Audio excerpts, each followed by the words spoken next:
Today we'll talk about investment property. अब देखिए investment property just like the name suggests. Investment property किस चीज के लिए?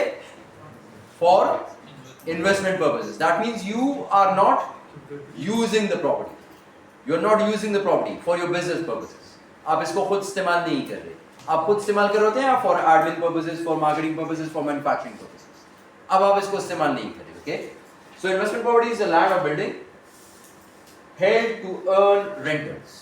तो मैं खुद इस्तेमाल नहीं कर रहा, मैंने इसलिए ली हुई है ताकि मैं इससे कोई रेंट ले सकूं, कोई इनकम जनरेट कर सकूं. रेंट और दूसरी इनकम क्या हो सकती है कि I hold the property and then I sell it off at a higher rate so that I get capital gains. तो जो दो चीजें हो सकती हैं, हेल्ड टू अर्न रेंटल्स और फॉर कैपिटल एप्रिसिएशन और बोथ. ठीक है. तो इन्वेस्टमेंट प्रॉपर्टी वो है जो मैं रेंटल्स के लिए रखता हूं या मैं कैपिटल गेन्स के लिए रखता हूं. ठीक है, या दोनों के लिए रखता हूं. ये इसकी डेफिनेशन हो गई according to IAS 40 para 5. Done? Done. Rather than for use by the entity or for sale in the ordinary course of business. So it's not used by the entity. इसमें मैं मैन्युफैक्चरिंग नहीं कर रहा, इसमें मैं marketing नहीं कर रहा, इसमें मैं एडमिनिस्ट्रेशन का कोई काम नहीं कर रहा. ये सिर्फ मैंने ली हुई है बेचने के लिए या मैंने ली हुई है रेंटल्स के लिए. Now, if it is occupied by the owner, then this is not investment property. It is my property, plant and equipment. वो मेरा property, plant and equipment है जो हम इससे पहले पढ़ चुके हैं. ठीक है, ये भी क्लियर हो गया. ठीक. So these could be spare properties rented. तो इसका मतलब ये अगर मेरे पास पैसे हैं और मैं कोई स्पेयर प्रॉपर्टी या मेरे पास दो बिल्डिंग्स थी, एक में मैं काम कर रहा हूँ, एक में मैं कहता हूँ यार इसको क्यों मैं फजूल बंद कर दूँ, इसको रेंट आउट कर दें.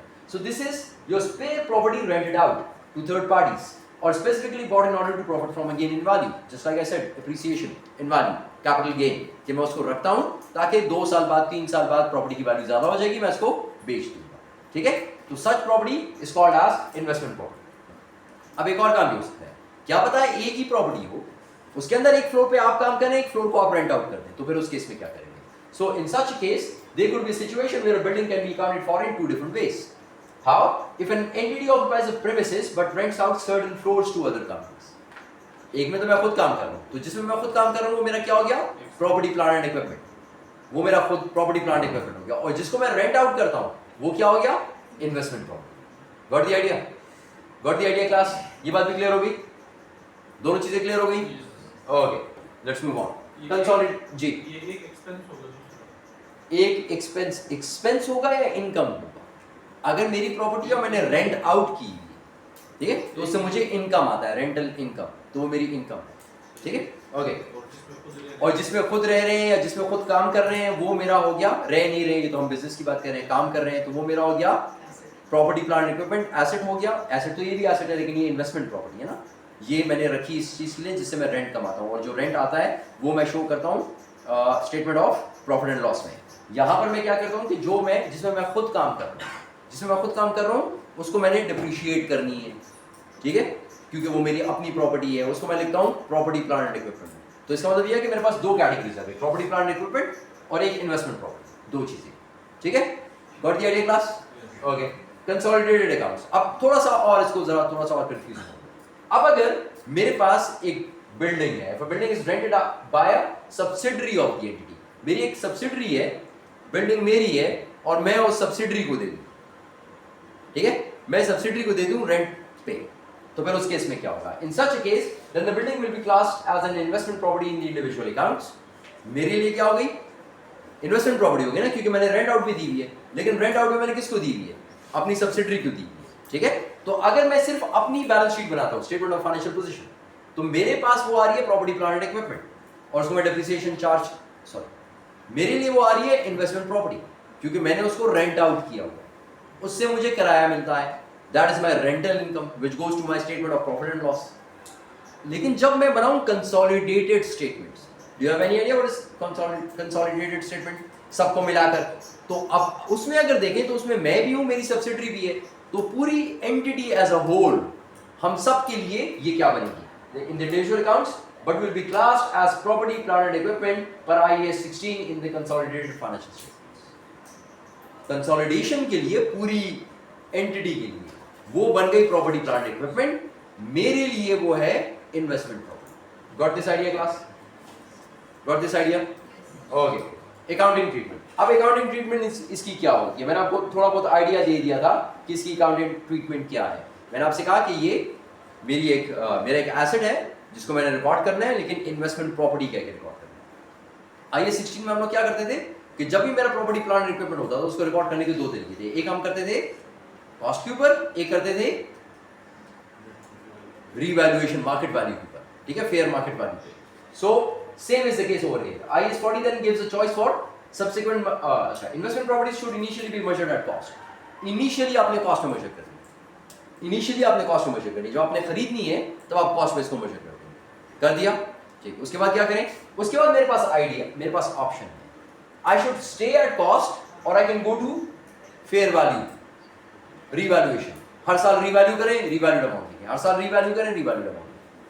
Once the model is chosen, it must be used for all investment properties. Just like we said earlier, अगर आप एक अकाउंटिंग ट्रीटमेंट लेते हैं किसी एक एसेट के लिए, तो पूरी क्लास ऑफ एसेट के लिए सेम अकाउंटिंग ट्रीटमेंट होगी। अगर मेरी एक प्रॉपर्टी है और उसको मैं ले रहा हूं किसी काम के लिए, तो वो जितनी भी इन्वेस्टमेंट प्रॉपर्टी है उन सब के लिए सेम मॉडल इस्तेमाल करूंगा, या कॉस्ट या फेयर वैल्यू।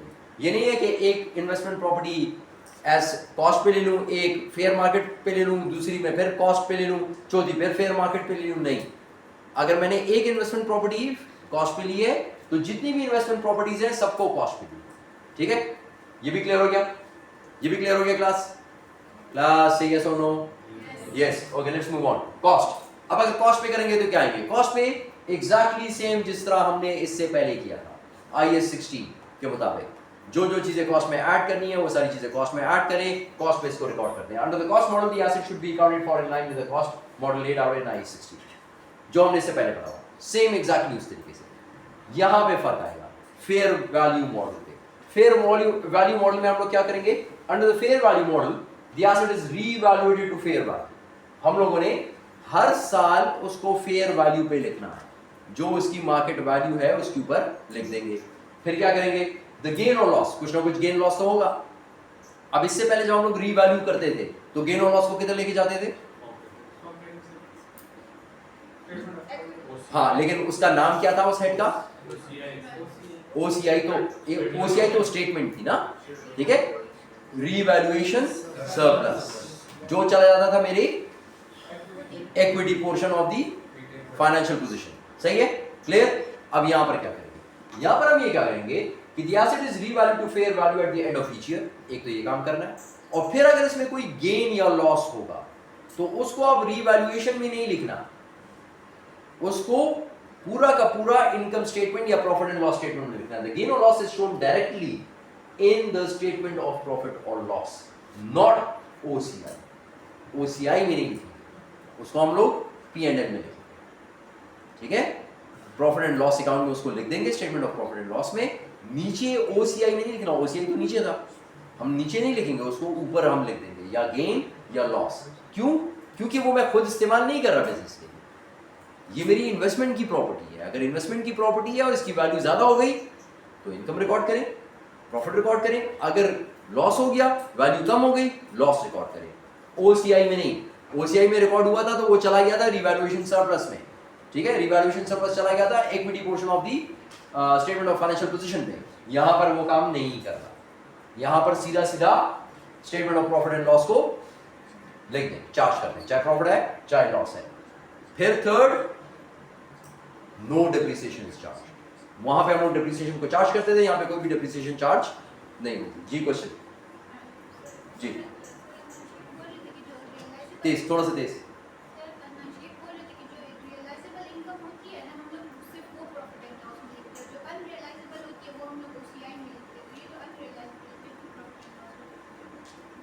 ये किस चीज के ऊपर है? ये किस चीज की इनकम है? हाँ, लेकिन कौन सा एसेट? इन्वेस्टमेंट का एसेट।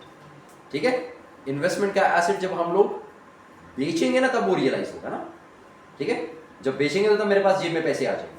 ठीक, हम लोग जब शेयर्स को रिकॉर्ड करते थे तो याद है हम लोग क्या करते थे? इन्वेस्टमेंट्स याद है? इन्वेस्टमेंट्स याद है किसी को? मार्केटेबल सिक्योरिटीज याद है किसी को? मार्केटेबल सिक्योरिटीज नाम पड़ा था? ठीक है, उसमें हम लोग क्या करते थे? जब उसकी वैल्यू बढ़ती थी तो हम लोग उसका रियलाइज्ड प्रॉफिट्स में अनरियलाइज्ड होल्डिंग गेन और लॉस रिकॉर्ड करते थे। जब हम उसको बेचते थे तो हम उसको रियलाइज कर लेते थे। वो था मार्केटेबल सिक्योरिटी, ठीक है। ये है मेरा fixed asset, non current asset, ठीक। प्रॉपर्टी नॉन करंट एसेट और इन्वेस्टमेंट प्रॉपर्टी है, ठीक। ये मेरा वो वाली प्रॉपर्टी नहीं है जिसको मैं इस्तेमाल करता हूं। जिसको मैं इस्तेमाल करता हूं उसका गेन मैं कहता हूं कि मैं आप लोगों को दे ही नहीं सकता, उसको मैं यूज ही नहीं कर सकता, ठीक है। इसलिए मैं उसको एक इक्विटी के पोर्शन के अंदर लिख देता हूं। ये जो केस है ये है मेरा इन्वेस्टमेंट प्रॉपर्टी, जिसको मैंने खरीदा ही इसलिए कि इससे मुझे कोई इनकम आए, या तो रेंट की फॉर्म में या एप्रिसिएशन इन द वैल्यू की फॉर्म में, या दोनों की फॉर्म में, ठीक है। अब इस केस में मैं इसको रिकॉर्ड करूंगा डायरेक्टली स्टेटमेंट ऑफ प्रॉफिट और लॉस में। जो भी मेरे पास गेन आए, जो भी मेरे पास लॉस आए, उसको डायरेक्टली स्टेटमेंट ऑफ प्रॉफिट और लॉस में रिकॉर्ड करूंगा, और इसके अगेंस्ट मैं कोई भी डिप्रिसिएशन चार्ज नहीं करता। क्यों नहीं करता? क्योंकि मैं हर साल इसको रीवैल्यू करता हूं, हर साल के एंड में देखता हूं अब इसकी वैल्यू कितनी है। तो अगर इसकी वैल्यू कम हो रही है तो वो खुद ब खुद वो जो डिप्रिसिएशन का एलिमेंट है वो उसके अंदर खुद ब खुद ऐड हो जाता है, इंपेयरमेंट का एलिमेंट खुद ब खुद ऐड हो जाता है, ठीक है। और अगर किसी वजह से वैल्यू बढ़ रही है इन चीज़ों की तो वो खुद ब खुद बढ़ता जाएगा। तो इसका मतलब ये है कि मुझे इसको चार्ज करने की जरूरत ही नहीं, ठीक है। इसको चार्ज करने की मुझे जरूरत ही नहीं है। और जब मैं बेचूंगा तो फिर जितना का मैंने बेच दिया with respect to my fair market value मैं उसको प्रॉफिट या लॉस रिकॉर्ड कर दूंगा। अगर मैंने पहले एक प्रॉफिट रिकॉर्ड कर दिया 1 मिलियन की प्रॉपर्टी, फेयर मार्केट वैल्यू चली गई 1.2 पर, तो मैं इसको 1.2 पे रिकॉर्ड कर दूंगा, ठीक। 0.2 कहां पे चला गया? प्रॉफिट्स में चला गया, ओके। 0.2 चला गया प्रॉफिट्स में। नेक्स्ट ईयर ये आ गई 1.1 पर, 0.1 कहां पे चला गया? लॉसेस में, ठीक। नेक्स्ट ईयर चला गया 1.0 पे वापस। कितना हो गया? Loss again. अगर लेट्स से इस साल आप इसको बेच दें और 1 पे ही बेच दें, ठीक, तो आपने लॉस कितना कर दिया? 0.1। ये लॉस हो गया, ठीक, ये लॉस हो गया। और इससे पहले आपने कितना लॉस रिकॉर्ड किया है? 0.1। उससे पहले आपने प्रॉफिट कितना रिकॉर्ड किया? 0.2। क्या ये सारा बराबर नहीं हो गया? 2 का लॉस, 0.2 का लॉस, 0.2 का प्रॉफिट, तो वो सारा तो रियलाइज हो गया। उसका तो मुझे फिक्र ही नहीं है क्योंकि वो सब कुछ तो अकाउंट फॉर हो रहा है, ठीक है। वो जब मैं उसको बेचता हूं, और ये तो मैं लेता ही बेचने के लिए हूं, लेकिन याद रखें ये चीज मैंने ली किस लिए? प्रॉपर्टी इसलिए कि मैं बेचूं, कि जब वैल्यू ज्यादा होगी मैं बेच दूं। ये मैंने ली इसलिए, इंटेंशन, मैनेजमेंट से इंटेंशन, ठीक है। मैनेजमेंट इंटेंशन बहुत जरूरी होती है चीजों को क्लासिफाई करने के, चाहे उसको आप एसेट रिकॉर्ड करते हैं, चाहे उसको आप करंट एसेट रिकॉर्ड करते हैं या fix asset non current record करते हैं, उसमें मैनेजमेंट इंटेंशन जरूरी है कि उसकी इंटेंशन क्या है, किस पर्पस के लिए वो चीज ले रहा है, ठीक है।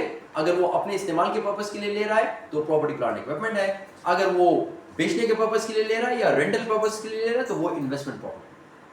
Got the idea class? Sir इसको हम किस सेक्शन में रिकॉर्ड करेंगे? आपने कहा डायरेक्टली लिखना है ना, तो इन्वेस्टमेंट इनकम करेंगे कि नहीं इसको? हाँ, इन्वेस्टमेंट इनकम, क्योंकि मेरी इन्वेस्टमेंट प्रॉपर्टी है तो इन्वेस्टमेंट इनकम है। ओके, आगे चलें। आगे क्वेश्चन आएंगे भी तो आपको ये देखें, क्वेश्चन आ भी गए, ठीक है। क्वेश्चन आएंगे तो आपको समझ भी आ जाएगा। स्टार्ट करें question. Selena Manufacturing Entity purchases a property for $1 million on 1st January 2021 for its investment potential. The land element of the cost is believed to be 400,000. अगर आपने 1 मिलियन की एक चीज ली है, ठीक, एक प्रॉपर्टी ली है, और इस 1 मिलियन के अंदर 400,000 लैंड है, तो बिल्डिंग कितनी की हो गई? बिल्डिंग कितनी की हो गई क्लास? 600,000 की। ये भी क्लियर हो गया। आगे चलें। And the building's element is expected to have useful life of 50 years. इसकी यूजफुल लाइफ कितनी होगी? 50 इयर्स। अगर इसकी यूजफुल लाइफ 50 इयर्स है, that means it will be depreciated on the basis of 50 years. इसकी उसमें डिप्रिशिएट करूंगा, और किस एलिमेंट को डिप्रिशिएट करूंगा? 600 को डिप्रिशिएट करूंगा, इसको डिप्रिशिएट नहीं करूंगा, 1 मिलियन को नहीं करूंगा, इसको डिप्रिशिएट करूंगा। ये भी क्लियर हो गया। आगे चलें। एट 31 दिसंबर 2021 ये मैंने खरीदी 1 जनवरी को। अब आ जाते हैं 31 दिसंबर, एंड ऑफ ईयर हो गया। एंड ऑफ ईयर हो गया क्लास। ओके अगर एंड ऑफ ईयर हो गया तो मुझे डेप्रिसिएशन रिकॉर्ड करनी पड़ेगी, लेकिन कौन से मेथड के अंडर? अभी थोड़ी देर पहले बताया, थोड़ी देर पहले बोला है। हाँ, फेयर वैल्यू में डिप्रिसिएशन रिकॉर्ड नहीं होती, कॉस्ट वाली में रिकॉर्ड। ठीक है, अब आप पे डिपेंड कर रहा है ना। आईएएस आपको ऑप्शन दे रहा है, you can do either of the two, you can go for the cost option, you can go for the fair market value option. ठीक है, तो अगर आप कॉस्ट ऑप्शन पे रह रहे हैं तो फिर आपको डिप्रिसिएशन रिकॉर्ड करनी है, और किस पे रिकॉर्ड करनी है? 600 मिलियन 600,000 पर, और कितनी? 50 इयर्स में। So that would be 1 out of 50। एक साल हो गया ना पूरा, एक साल 1 आउट ऑफ 50, इसके ऊपर आप डिप्रिसिएशन कर देंगे। लेकिन अगर आप फेयर मार्केट वैल्यू वाला मेथड यूज कर रहे हैं, so in that case you will not be charging any depreciation. ये बात भी क्लियर होगी? क्लियर है? जाए आगे, क्वेश्चन स्टार्ट करें। At December 31st, 2021, local property indices suggest that the fair value of the property has risen to 1.1 million. अब इस दिन क्या हुआ कि प्रॉपर्टी कहां पे चली गई? 1.1 पे। ठीक है, ये पूरी प्रॉपर्टी जो 1 मिलियन की थी ये चली गई 1.1। सही हो गया? सही है क्लास? करना क्या है? Required show how the property would be presented in the financial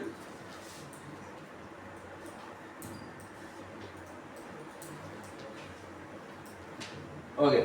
Show how the property would be presented in the financial statements at the cost model and at the fair market value model. Okay. Ji, start जी। सब आपको समझा दिया है, सब कुछ कर दिए, करके बताएं मुझे जल्दी से, जल्दी नहीं, calculate class.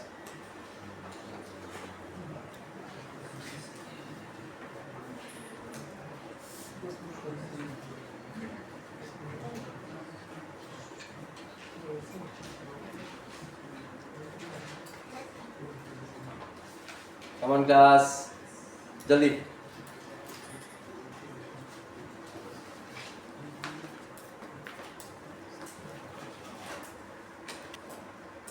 Okay class, let's do it now. अच्छा देखें, फर्स्ट थिंग, कॉस्ट मॉडल अगर आप यूज कर रहे हैं तो आपने कॉस्ट पे शो करना है। कॉस्ट पे आपने शो किया 1 मिलियन पे, 1 मिलियन पे शो कर दिया, साल पूरा हो गया, you need to record depreciation. Depreciation we said is 50 year is the useful life, तो 1 डिवाइड बाय 50, ये आपके पास रेट आ गया है, जो भी आप कहना चाहते हैं, इसको आप मल्टीप्लाई कर दें 600,000 के साथ, दिस विल गिव यू 12,000। ठीक है, so your depreciation cost is 12,000, expense is 12,000, which will be shown depending कि किस चीज की बिल्डिंग है। अगर मैन्युफैक्चरिंग की will go to cost of goods sold, अगर सेलिंग एंड मार्केटिंग की तो डिस्ट्रीब्यूशन एक्सपेंसेस में, अगर एडमिन की तो एडमिनिस्ट्रेटिव एक्सपेंसेस में। ये भी हो गया। स्टेटमेंट ऑफ फाइनेंशियल पोजीशन, वहां पे किस अमाउंट पे शो होगा? इन्वेस्टमेंट प्रॉपर्टी लिखी जाएगी, और इन्वेस्टमेंट प्रॉपर्टी वहां पे शो होगी at 1 million minus this amount. ठीक है, जिसका मतलब ये हुआ कि बिल्डिंग शो रही होगी 588 पर, लैंड शो होगा 400 पे नोट्स के अंदर, और यहां पर टोटल आ रहा होगा 988,000। ये हो गया statement of financial position. This is for the first part. Second, fair value model. Fair value model में हमने कहा डिप्रिसिएशन नहीं होती, इसका मतलब उसको आप भूल जाए। तो फिर आपने क्या करना है? आपने सिंपल इसको 1.1 मिलियन पे आपने शो कर देना है in your statement of financial position, investment property 1.1 million, जिसमें लैंड सेपरेट आप शो कर सकते हैं, लैंड बिल्डिंग नहीं शो कर सकते हैं, उसे अलग अलग तो आपको नहीं बताया ना कि लैंड एप्रिशिएट कितना हुआ, बिल्डिंग कितना हुआ, कुछ नहीं बताया।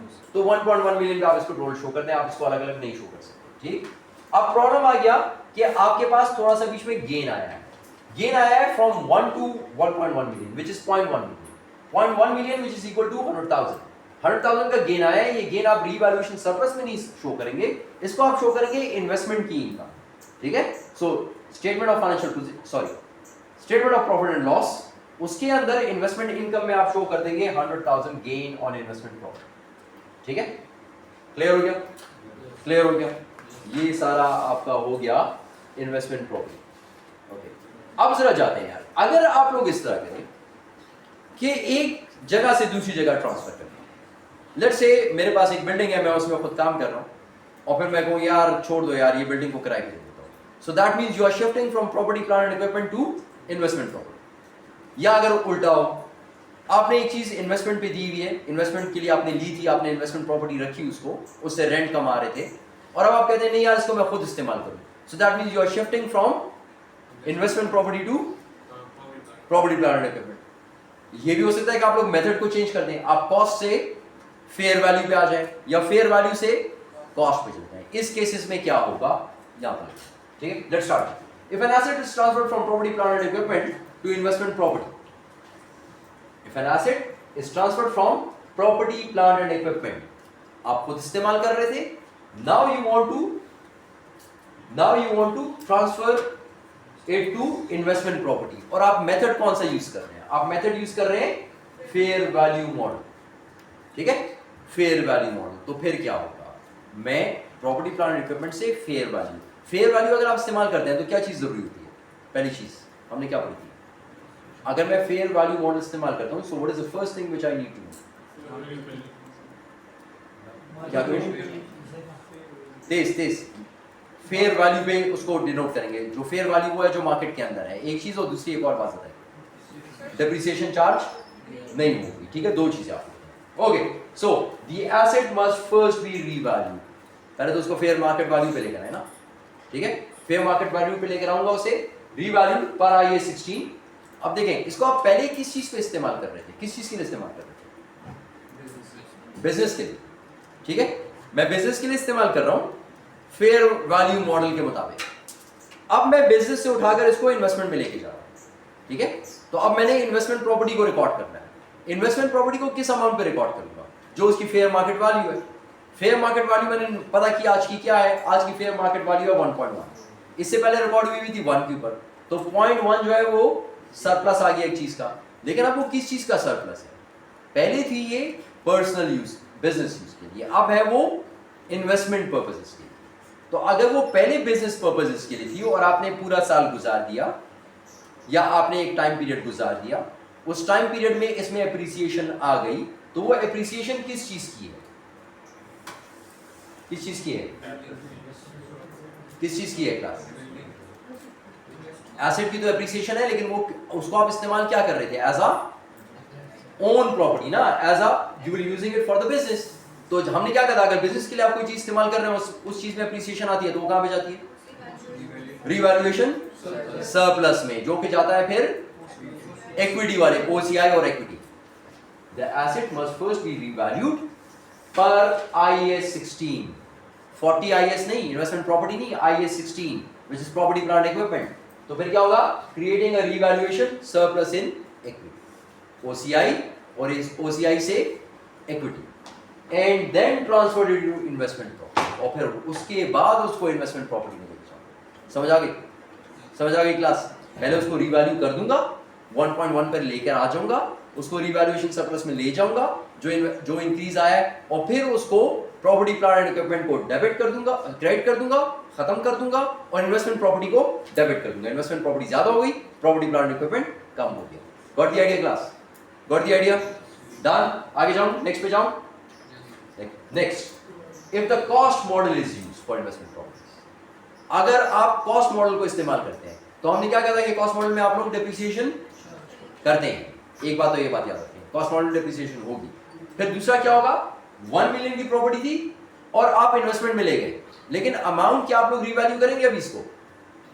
क्या नहीं, रिवैल्यू तो नहीं करेंगे, क्योंकि तो हमने तो कहा था कि इसमें रिवैल्यू है ही नहीं, आप तो कॉस्ट मॉडल को इस्तेमाल कर रहे हैं। The asset is transferred into investment properties eight the current carrying amount. वही जो कैरिंग अमाउंट आपके पास आ रही है, नेट बुक वैल्यू आ रही है, उसी अमाउंट पे आप इसको उठाकर प्रॉपर्टी प्लांट इक्विपमेंट को कम कर देंगे और इन्वेस्टमेंट प्रॉपर्टी को ज्यादा कर देंगे, और डिप्रिसिएशन भी उसी तरीके से चार्ज हो।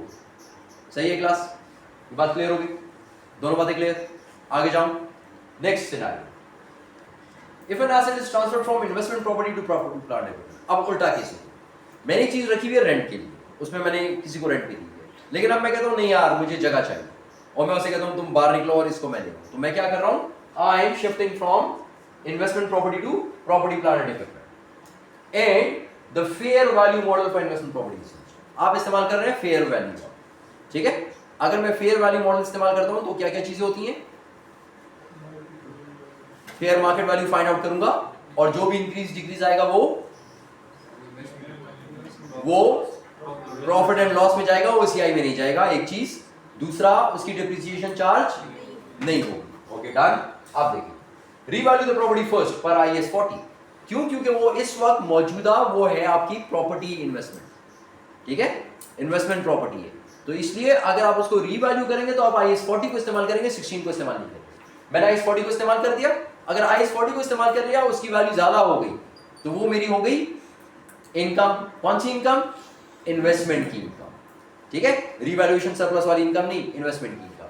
सो टेकिंग द गेन और loss to the statement of profit और लॉस डायरेक्टली, जो हम लोगों ने कहा था, and then transfer to property plant and equipment at fair value, वो चली जाएगी फेयर वैल्यू पे प्रॉपर्टी प्लांट। क्लियर हो गया ये पॉइंट क्लियर है class? Is this thing clear?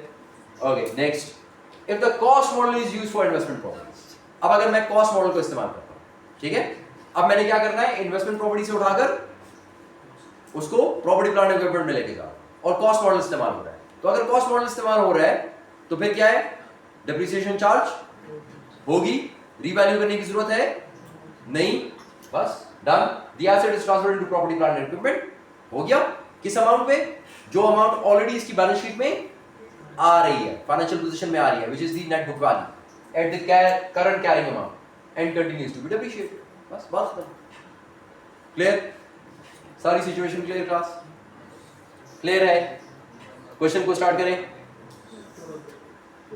Question को करके प्रे करें, ठीक है, नया चैप्टर स्टार्ट होगा तो प्रे करें। Okay, Kylie company purchased an investment property some year ago and carries it under the fair value model, ठीक है। At 1st January, pay attention class, pay attention, 1st January 2021, the property had a fair value in Kylie company's financial statements of $12 million. So this is at $12 million, ठीक है, ये आपका आ रहा है fair value पे, investment property fair value, ठीक। आप investment property है आपकी और आप वैल्यूएशन मॉडल इस्तेमाल कर रहे हैं फेयर वैल्यू। ऑन 1st जुलाई 2021, ये 1st जनवरी था, अब हो गया 1st जुलाई। 1st जुलाई को क्या हुआ, decided to move into the property and use it for its own business. ये इन्वेस्टमेंट प्रॉपर्टी थी यहां पर, अब आप इसको इन्वेस्टमेंट प्रॉपर्टी से प्रॉपर्टी प्लांट इक्विपमेंट में ट्रांसफर करें, और आप लोग इस्तेमाल कर रहे हैं फेयर मार्केट वैल्यू का मॉडल, ठीक है। ओके, आगे चलें। Move into the property and use it for its own business. At this date the asset have a fair value of $14 million. आज के दिन ये कितनी की है? $14 मिलियन की है, and a remaining useful life of 14 years। Okay, what amount should be recorded in Kylie company's profit statement of profit and loss for the year ended 31st December 2021? अब आपने मुझे बताना है दिसंबर का क्या होगा, दिसंबर में। जी क्लास बताएं जी, क्या करेंगे आप? Okay, so let's go through it class. So now I bought the property on 1st January 2021 for 12 million। 1st जुलाई को वो चलेगी 14 मिलियन पे। I made a 2 million profit, और ये 2 मिलियन गेन या प्रॉफिट जो भी है मैंने किस बात पे रियलाइज किया, because it was investment property. Investment property है तो मैं इसको डील करूंगा IAS 40 के अंडर।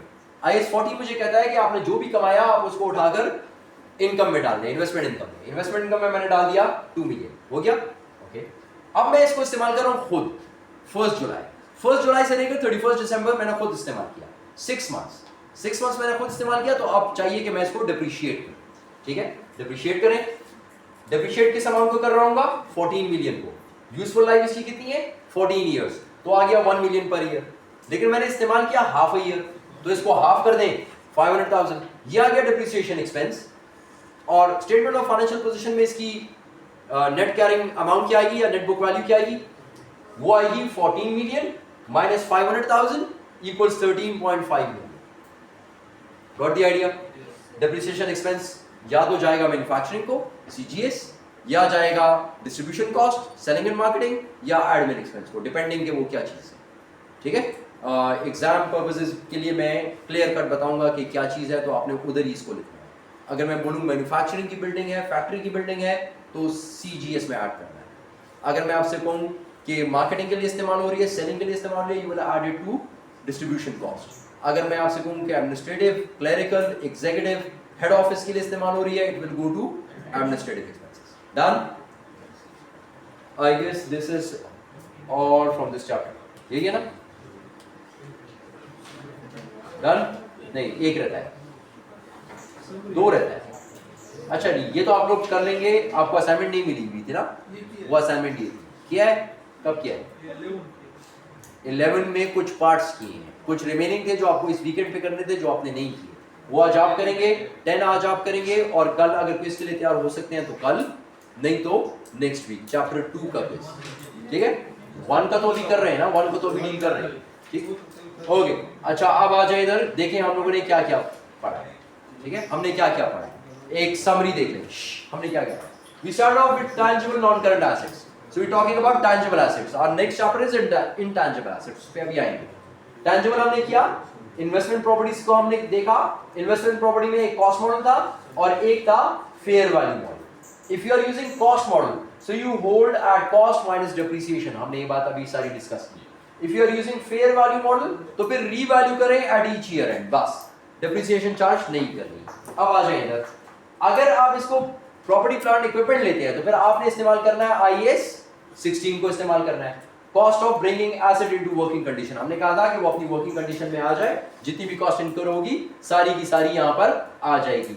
अब इसके अंदर कौन कौन से मेरे पास कौन कौन से IAS आएंगे, कहीं पे